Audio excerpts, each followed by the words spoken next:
अरे हाँ रे भैया, जरा सड़क चौड़ी सी आने दो तो मैं हट जाऊंगा। पीप पीप। अरे भैया जी, कब से हॉर्न बजाए जा रहा हूँ, सुनाई नहीं आता है क्या? जल्दी जल्दी से अपनी साइकिल को या तो आगे बढ़ाओ या साइड करो, मेरी गाड़ी के निकलने की जगह नहीं है। मुकेश जी अभी साइकिल के नारे लगा दीजिए, ये अमीर गाड़ी वाले बाबूजी निकल जाएं, तब हम गरीब अपनी साइकिल पर चले जाएंगे। मेघा की बात सुनकर मुकेश साइकिल पर से अपनी बीवी और बेटी के साथ उतरा, जिसके बाद पीछे वाली गाड़ी आगे सड़क से पार हुई और फिर मुकेश ने अपनी बीवी और बेटी को साइकिल पर बिठाकर खुद साइकिल चलाते हुए आगे बढ़ना शुरू किया। कुछ ही देर में मुकेश अपने घर पहुंच गया, जहां अपने घर के बराबर में उसे वही गाड़ी देखने को मिली जो उन्हें सड़क पर मिली थी। अरे मुकेश जी, देखो तो जरा क्या इत्तेफाक हुआ है। हमसे जो लोग रास्ते में टकराए थे वो हमारे नए पड़ोसी थे। देखो तो जरा कितनी महंगी गाड़ी है इनके पास। देखने वाली बात है ना जी कि किसी को भगवान ने इतना दिया है कि वो आराम से हवेलियों में रहता है और गाड़ियों में घूमता है, तो किसी पर कुछ भी नहीं है। मेघा, मैं जानता हूँ कि तुम्हारी बहुत इच्छा है कि हमारे पास भी गाड़ी हो, बंगला हो। तुम चिंता मत करो, मैं वादा करता हूँ कि एक दिन तुम्हें ये सब चीजें जरूर दिलवाऊंगा। मुकेश ने ऐसे बोलकर बात को खत्म कर दिया। मुकेश एक गरीब मजदूर आदमी था जो अपनी पत्नी और एक 5 साल की बेटी के साथ रहता था। मुकेश की पत्नी मेघा बहुत ही कष्टों में अपने जीवन बिता रही थी। उसकी इच्छा थी कि वो भी अमीरों जैसी जिंदगी जिए। आज ही उनके पड़ोस में एक अमीर परिवार आया था, जिसको देखकर मेघा का मन उदास था। अब लगभग 5 साल बीत चुके थे और मुकेश के और मेघा की एक और बेटी इस दुनिया में आ चुकी थी, लेकिन 5 साल में और कुछ नहीं बदला था। माँ, बाबा जल्दी से बाहर आओ, देखो कितनी अच्छी गाड़ी आई है। नन्ही रागिनी अपनी माँ बाप को ऐसे ही बोलकर बाहर ले आई, जहां मुकेश और मेघा ने देखा कि उनके पड़ोसी नई गाड़ी लेकर आ रहे थे। अरे हाँ, याद आया, वो पड़ोस वाले मोहन बाबू है ना, वो बोल रहे थे कि पुरानी गाड़ी लिए 5 साल होने को आए हैं, तो वो अपनी गाड़ी को बदलने की बात कर रहे थे।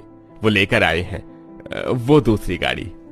सच में क्या चमकदार गाड़ी है। वैसे मुकेश जी, ये गाड़ियां अंदर से कैसी होती होंगी, इनमें बैठकर कैसा लगता होगा? क्या पता मेघा।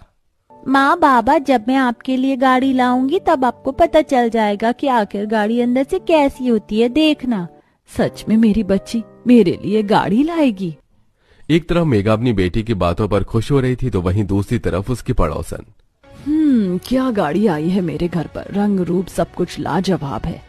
मोहन जी, लाओ जी, मैं इसकी आरती करके नजर उतार देती हूँ। ना जाने किन किन लोगों की नजरें इस पर पड़ी होंगी, कहीं मेरी गाड़ी को नजर ना लग गई हो। वैसे भी गरीबों की नजर अच्छी चीजों को जरा जल्दी लगती है। सुलेखा की बात सुनकर गरीब परिवार को बुरा लगा। सुनिए जी, और तू भी रागनी, चलो सभी अंदर चलो। यहाँ खड़े होकर इन अमीरों की चीजों को मत देखो। वैसे भी हम गरीबों को तो बस ताने ही सुनने को मिलते हैं। मेघा की बात सुनकर सभी घर के अंदर आ गई। मेघा की आंखों में अपनी पड़ोसन सुलेखा की बात सुनकर आंसू आ गए थे, जो उसकी बेटी रागिनी ने देख लिए। अब अपनी माँ की आंखें देखकर रागिनी ठान चुकी थी कि वो भी अपनी माँ को गाड़ी दिलाएगी और कुछ ऐसा काम करेगी जिससे कि सभी का मुंह बंद हो जाए। अपने माँ बाप की खातिर रागिनी ने पढ़ाई में बहुत मेहनत करना शुरू किया और क्लास में वो बहुत ही अच्छे नंबर से पास हुई। इसी में लगभग 10 साल गुजर जाते हैं और अब रागिनी 20 साल की हो चुकी थी। दीदी क्या कर रही हो? कुछ नहीं यशिका, वो मेरे मार्क्स अच्छे थे ना, तो मुझे शहर की एक बड़ी यूनिवर्सिटी से पढ़ाई के लिए ऑफर आया। बोल रहे थे कि आधे खर्चे में मेरी पढ़ाई हो जाएगी। दीदी वो तो ठीक है, लेकिन आधी फीस कितनी है? 25,000। अभी दोनों बहनें ऐसे बोल ही रही थी कि तभी रागिनी को अपने पिताजी की आवाज सुनाई दी। हाँ मेघा, ये सच है कि मैं अपने चाचा जी के बेटे की शादी में जाना चाहता हूँ, लेकिन कहीं पर भी बातों से नहीं जाया जाता है। मैं इतना लंबा सफर साइकिल से नहीं कर सकता हूँ, और दूसरा, मैंने पैसे अपनी बेटियों की फीस के लिए बचाए हुए। शादी में गया तो सारे पैसे तोहफा खरीदने में ही लग जाएंगे। अजी, लेकिन इतनी करीबी शादियां छोड़ी नहीं जाती, नहीं तो लोग ताने देते हैं। अरे देने दो मेघा ताने, दुनिया किसी को भी खुश तो रहने ही नहीं देती है। मेरा मन तो बहुत है, लेकिन हालातों का मारा मैं जा नहीं सकता।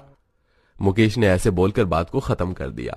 अपने माँ बाप को अपने लिए इतना कॉम्प्रोमाइज करते देख रागिनी का दिल बहुत ज्यादा परेशान हो जाता था, लेकिन यही लाचारी उसे आगे बढ़कर कुछ करने के लिए मोटिवेट भी करती थी।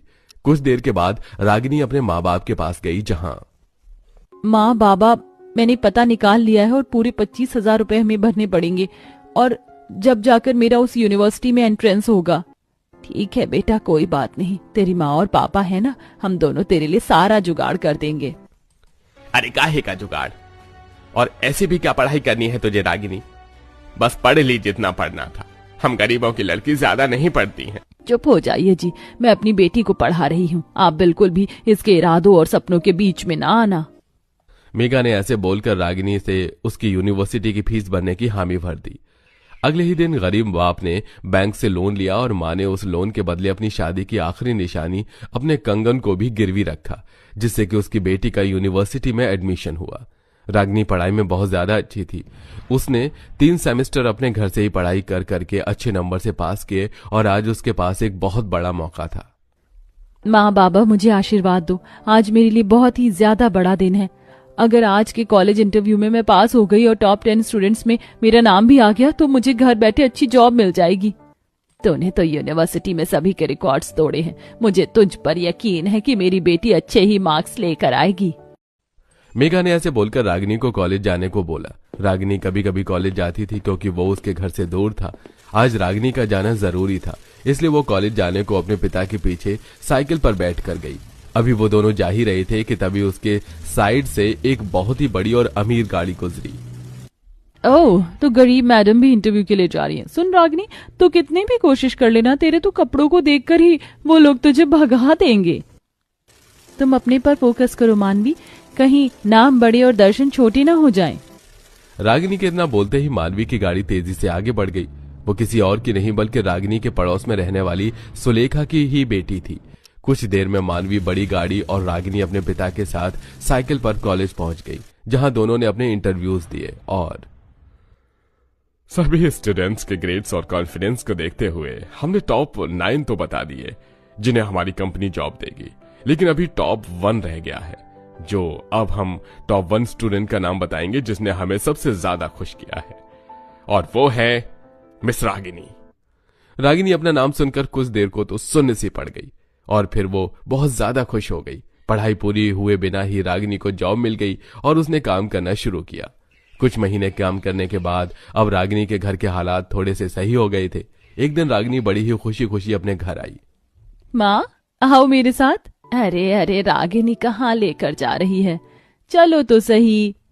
रागिनी अपनी माँ को बाहर लाई। मेघा बाहर का मंजर देखकर चौंक गई और उसकी आंखों में आंसू आ गए। बाहर मुकेश भी खड़ा हुआ था। सरप्राइज!